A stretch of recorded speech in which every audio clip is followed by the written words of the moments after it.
carruaje avanza sin prisa en la noche fría del 1 de julio de 1896. El estruendo de un disparo sobresalta al caballo que apura el paso hasta llegar a destino. El portero del Club del Progreso, decidido, abre la puerta del carro. La visión es estremecedora. El líder de la Unión Cívica Radical, Leandro N. Alem, tiene un tiro en su sien derecha. Su cuerpo es trasladado hasta el salón del club y en una ceremonia improvisada despiden azorados a una de las figuras claves de la política de la época. La voz de la revolución yace sin vida sobre una mesa con el rostro velado por su poncho de vicuña.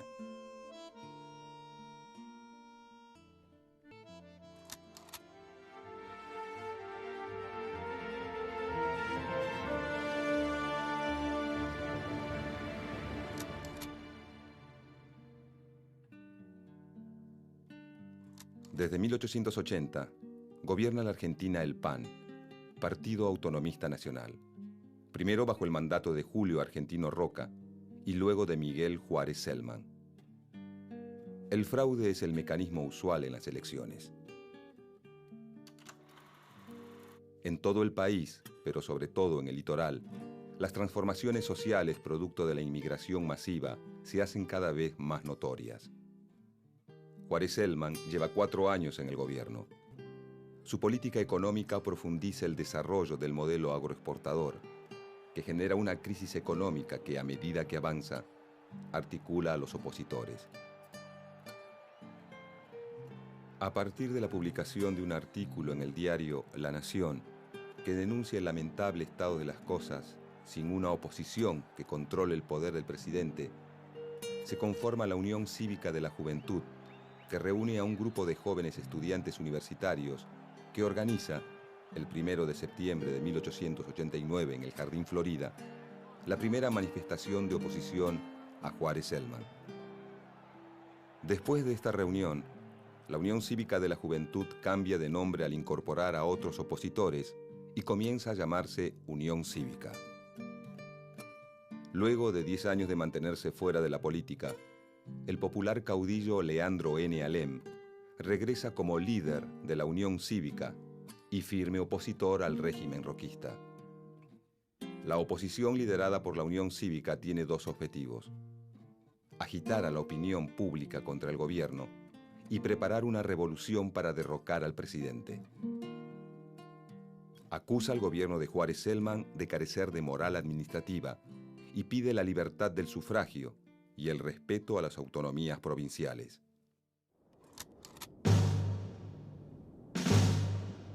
El 26 de julio, en el Parque de Artillería, el general Manuel J. Campos, que está ligado a la Unión Cívica y tiene a su mando a 50 militares del Batallón de Ingenieros, recibe a Alem en plena madrugada. Leandro N. Alem será el jefe de los civiles, mientras que el general Campos será el jefe militar de la revolución. En pocas horas se suman 400 civiles y más de 1000 uniformados que inician el alzamiento conocido como la Revolución del 90.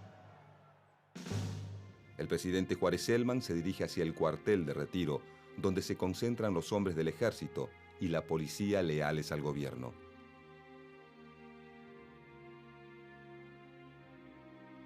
Desde el Parque de Artillería, la Junta Revolucionaria los intima a someterse a la revolución que acaba de estallar.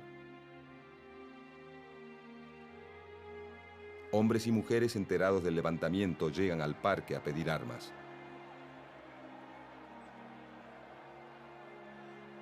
La Junta los forma en 2 batallones y ordena la movilización de la Guardia Nacional. En las azoteas se divisan las boinas blancas, prenda que consiguen los sublevados para identificarse. En el cuartel de retiro, el presidente, los ministros, el vicepresidente Carlos Pellegrini y el general Julio Argentino Roca, a cargo de la defensa de la Casa de Gobierno, decretan el estado de sitio, la movilización de la Guardia Nacional y deciden el alejamiento del presidente al interior del país.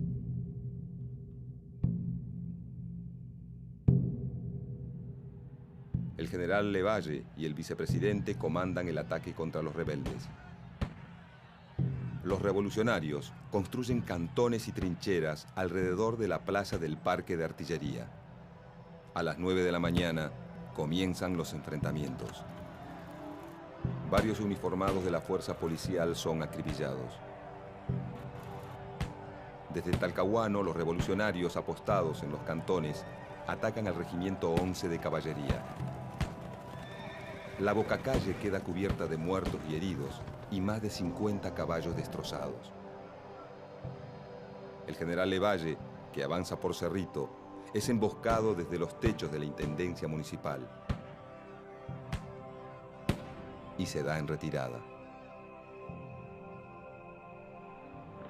Las fuerzas leales al gobierno se recomponen y a las 3 de la tarde logran quedar a una manzana del parque.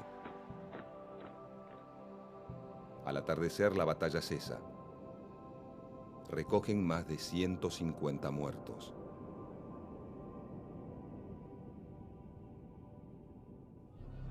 Por la mañana se reinician los ataques y las fuerzas revolucionarias deben replegarse dentro del parque.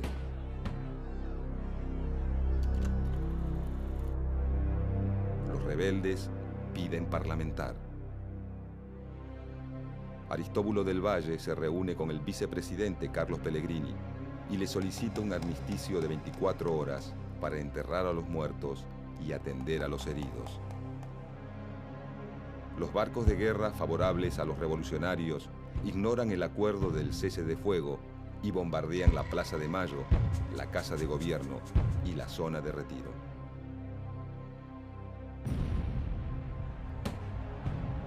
A las 5 de la tarde se reanudan los combates en la zona del parque. Las fuerzas revolucionarias comienzan a debilitarse. Leandro N. Alem y Aristóbulo del Valle, ante la falta de municiones, pactan con las autoridades los términos de la rendición. La revolución ha concluido.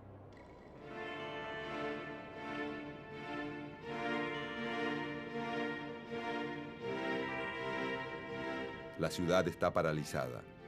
La bolsa, los comercios, los teatros, todo permanece cerrado.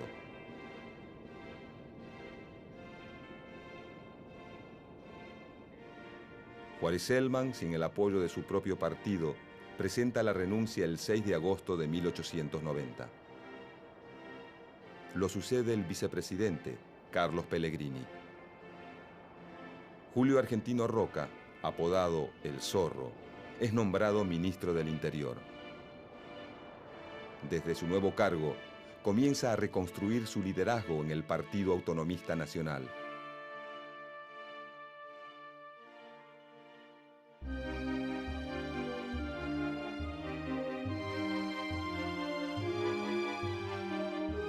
En 1891, la Unión Cívica proclama su fórmula para las próximas elecciones. Proponen a Bartolomé Mitre como presidente y como vice a Bernardo de Irigoyen. Dentro del Partido Autonomista Nacional, los llamados modernistas, en oposición a Roca, impulsan la renovación del sistema político para asegurar elecciones limpias. Roca decide pactar con Mitre una fórmula única para las siguientes elecciones presidenciales. Mitre es un hombre de la Unión Cívica, donde hay dirigentes como Bernardo de Irigoyen o Leandro N. Alem, que proponen seguir la lucha, pero ahora contra Roca. Al aceptar Mitre el pacto propuesto por Roca, provoca la ruptura de la Unión Cívica. Sus seguidores forman la Unión Cívica Nacional, mientras que Leandro N. Alem y Bernardo de Irigoyen crean la Unión Cívica Radical.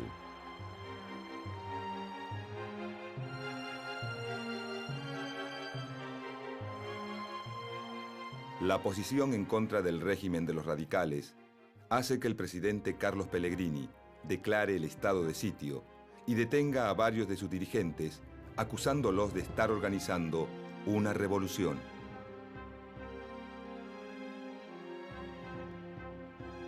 La Unión Cívica Radical manifiesta la abstención en los comicios presidenciales. Roca, luego de pactar con Mitre, levanta la candidatura de Luis Sáenz Peña y José Evaristo Uriburu, que con fraude ganan las elecciones.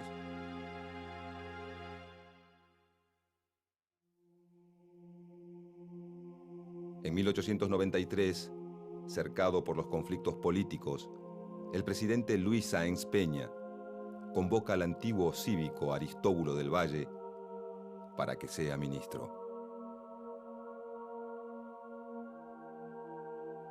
Leandro N. Alem y sus partidarios radicales reconocen a Del Valle como a un viejo compañero de lucha y, seguros de no ser reprimidos, inician levantamientos en Santa Fe, San Luis y Buenos Aires para derrocar al régimen conservador. Del Valle se opone y renuncia. El Congreso aprueba la intervención de las 3 provincias que los rebeldes han logrado tomar.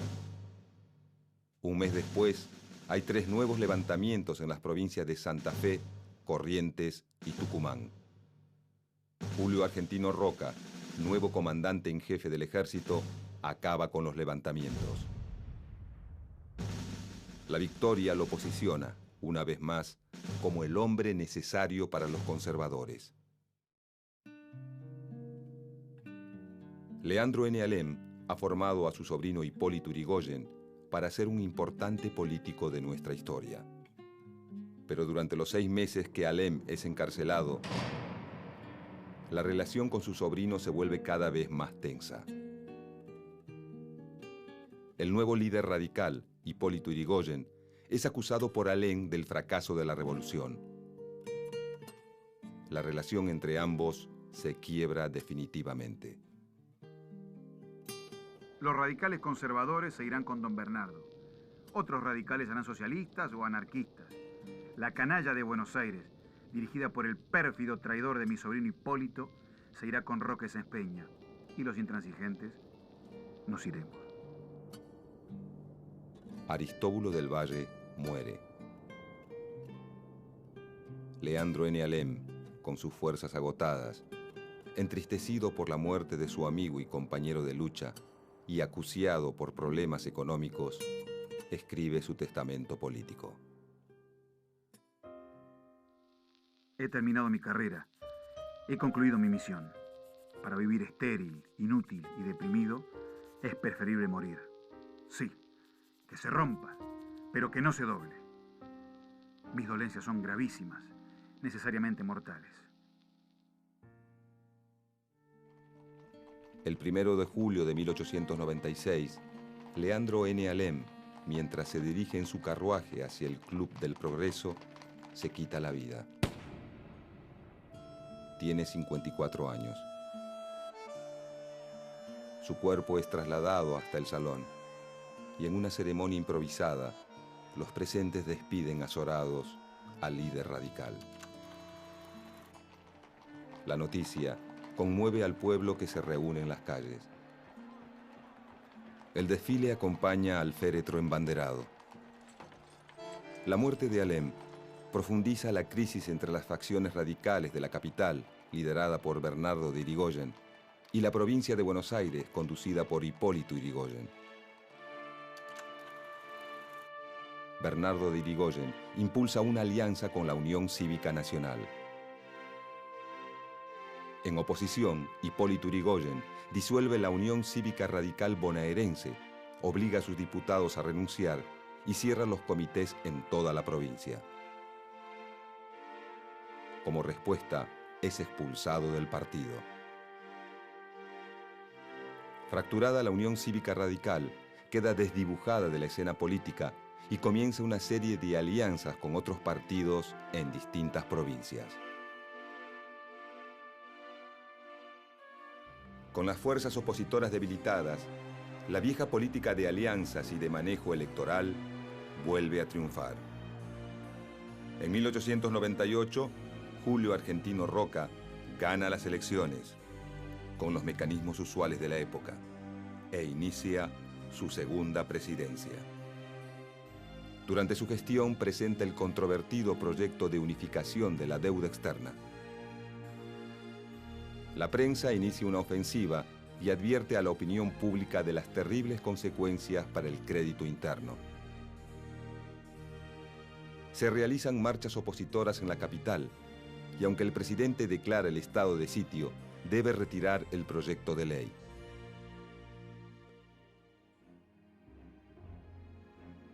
Ante el avance de los ideales anarquistas entre los trabajadores y el aumento de la conflictividad social ante las malas condiciones de vida y de trabajo, se plantean dos respuestas.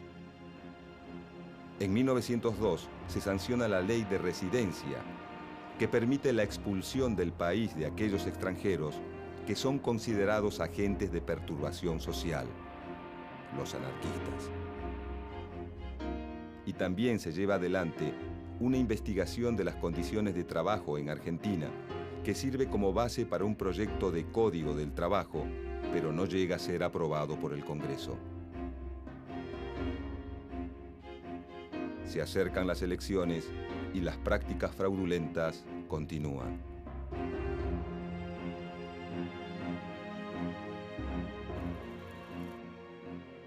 La Unión Cívica Radical, reorganizada por Irigoyen, se abstiene y acusa al gobierno de Roca de abuso en la administración pública y del fraude como herramienta para la permanencia en el poder.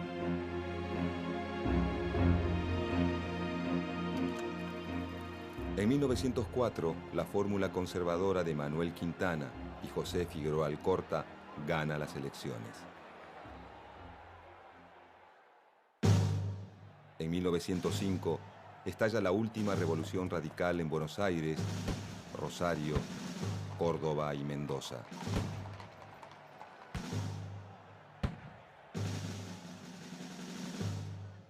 Los levantamientos cívico-militares son derrotados, pero muestran al radicalismo vivo y dotado de una renovada popularidad.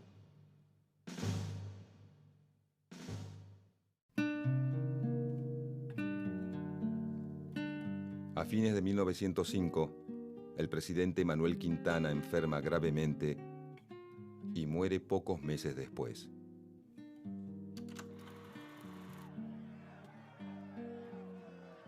Lo sucede el vicepresidente Figueroa Alcorta. Durante su mandato, la desigualdad social y las malas condiciones laborales se vuelven cada vez más evidentes.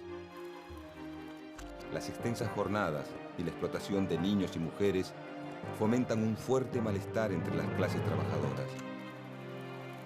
Huelgas y protestas como la de los inquilinos o la Semana Roja son severamente reprimidas. Antes de finalizar su mandato, Figueroa Alcorta promulga la Ley de Defensa Social, que permite el confinamiento en cárceles a quienes se consideren peligrosos, capaces de ocasionar disturbios.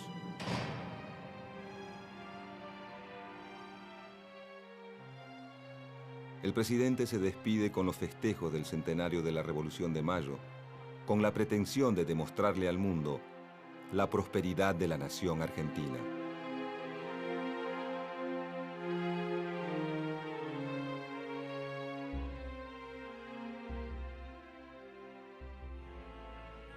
La fórmula del PAN, Roque Sáenz Peña, Victorino de la Plaza, se impone, fraude mediante, en las elecciones de 1910 casi sin oposición y consigue la totalidad de los votos del colegio electoral.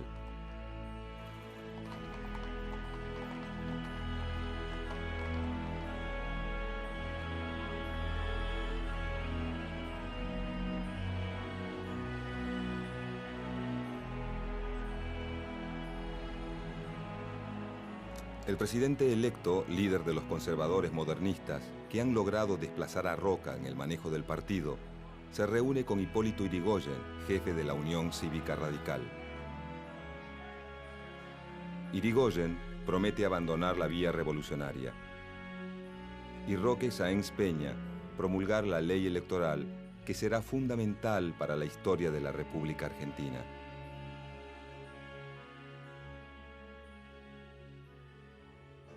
En 1912, Sáenz Peña establece el voto universal masculino, secreto y obligatorio, la representación de las minorías y el uso del padrón militar, con lo que la voluntad ciudadana comienza a ser respetada en la elección de sus autoridades.